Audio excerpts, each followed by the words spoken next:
The Comedy of Disco Elysium. Disco Elysium, developed by Zaum and released in 2019, is a dramatic game with intensely political themes. Heavy subject matter from mental illness to racist autocracy are discussed at every moment of the game. It is the last place you would expect to find humor or comedy, and yet it is one of the funniest games I have played in over a decade. Comedy is an engagement that we rarely see in games. Telling jokes and cracking wise seems more appropriate to movies and shows that can set up a situation, cross the audience's expectations, and thus create laughs. Instead, games focus more on emergent humor, physics-based systems causing wacky, unrealistic things to happen that surprise and delight us. Disco Elysium, as a CRPG with systems dedicated to serving its narrative mechanics first and foremost, doesn't have physics-based action. It must make jokes to be funny. Those jokes come in the form of self-deprecation. The protagonist of this game hates himself. Or it may be more appropriate to say that the protagonist's brain hates the protagonist.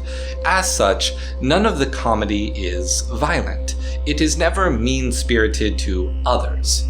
It exclusively takes the piss out of the player through sardonic wit and sarcastic insults.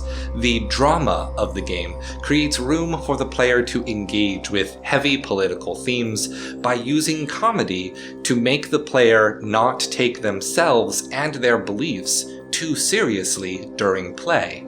In a parallel move, the developers also take plenty of time to poke fun at themselves with ridiculously exaggerated set pieces that, due to the limitations of development, can only have limited animation or no animation at all. 4 moments that stick out to me are the attempt to lift a barbell, jumping from one rooftop to another, predicting the motion of a motor vehicle accident off of nearly no information, and astral projecting up a ladder.